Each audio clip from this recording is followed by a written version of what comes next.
देखो 32 number question है doubt. कहता एक मीनार के पाद से एक भवन के शिखर का उन्नयन कोण 30 डिग्री है। भवन के पाद से मीनार के शिखर का उन्नयन कोण 60 डिग्री हो, यदि मीनार की ऊंचाई 60 मीटर हो तो भवन की ऊंचाई ज्ञात करें। तो सबसे पहले क्वेश्चन को ध्यान में पढ़ते हुए चित्र पाना है। तो एक मीनार है, कुछ भी हो, मीनार हो चाहे तो फिर भवन हो, सब कुछ तो मकान जमीने पर बनेगा। तो आधार खींच लिए। एक मीनार के पाद से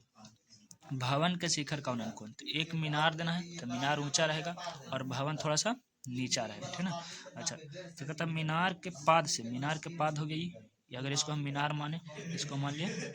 मीनार, ठीक ना, और इसको मान लिए भवन। तो मीनार के पाद से भवन के शिखर, तो भवन के शिखर और मीनार के पाद इस तरह से मिलेगा दोनों, ठीक है। इसका उन्नयन कोण, उन्नयन कोण मतलब कि यहाँ पर कितना डिग्री है, तो 30 डिग्री है, ठीक। और फिर कह रहा है कि मीनार के शिखर से, है ना, भवन के पाद से मीनार के शिखर का, तब भवन के पाद ही हो जाएगा और मीनार के शिखर कौन हो जाएगा, तो ये हो जाएगा, ठीक है। इसका उन्नयन कोण 60 डिग्री, यानी कि यहाँ पे कितना हो जाएगा 60 डिग्री। यदि मीनार की ऊंचाई 60 मीटर, मीनार की ऊंचाई कितना दिया हुआ है 60 मीटर, ठीक ना, तो भवन की ऊंचाई ज्ञात, इसको ऊंचाई ज्ञात करना है ना। तो सबसे पहले नामाकरण कर देंगे ए बी सी डी, और इसके समांतर एक खींचा रेखा खींचेंगे, इसको नाम दे देंगे ई, यानी कि एच है तो ये भी एच हो जाएगा। और टोटल 60 था तो ये वाला भाग कितना बचेगा, तो बचेगा 60 घटाओ एच। अब चलेंगे त्रिभुज ए बी सी में, यूली त्रिभुज को बन रहा है ना, ए बी सी। तो लिखेंगे ना कि माना ए बी मीनार है, कितना मीटर लंबा है, 60 मीटर, है ना, 60 मीटर लंबा है, ठीक है। अच्छा, इसके बाद कहे कि डीसी मकान है, डीसी क्या है, मकान है, ठीक ना। अब प्रश्न से चलेंगे, प्रश्न से, तो त्रिभुज ए बी सी में, ए बी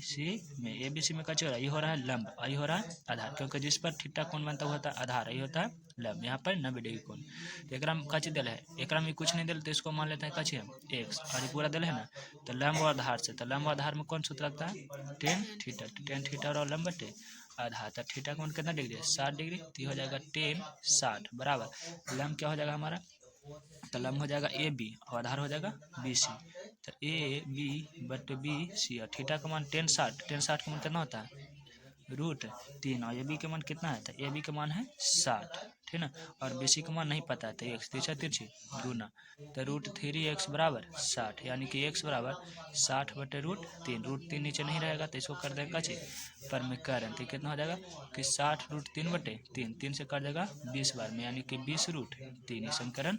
ठीक ना। अच्छा, इसके बाद कहाँ चलेंगे, तो इसके बाद ये त्रिभुज चलेंगे बी डी सी, यहाँ पर त्रिभुज पता चल रहा है छोटा वाले बी सी डी, तो लिखेंगे ना कि त्रिभुज बी सी डी में, तो इसको हमें काची काची दिल है, ये दिल है लंब और ये दिल है आधार, तो लंब आधार से काची सूत्र होता है कि टेन थीटा, तो टेन थीटा बराबर लंब बटे आधार, तो थीटा का मान यहाँ पर कितना दिया हुआ है, तो टेन है ना, यहाँ मान दिया हुआ है 30 डिग्री, तो 30 डिग्री दे देंगे, और लंब हो जाएगा डी सी, आधार हो जाएगा बी सी, तो टेन 30 डिग्री बराबर लंब काची हो जाएगा, तो लंब हो जाएगा डी सी और आधार का हो जाएगा बी सी, तो टेन 30 का मान कितना होता है, तो टेन 30 का मान 1/√3, और डी सी का मान कितना था, तो डी सी का मान तो पता नहीं था, हम लोग माने थे एक्स,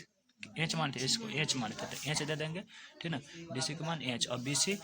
का मान कितना मानते थे एक्स, तो एक्स दे देंगे, ठीक ना। अच्छा, तिरछे तिरछे गुना, तो एक्स वाला कितना हो जाएगा √3 और एक्स का मान हम लोग समीकरण 1 में निकाले हैं, है ना, ये एक से बराबर था ना, तो एक्स वाला कितना था 20√3, तो हो जाएगा 20√3, लिख देंगे ना कि मान देने पर,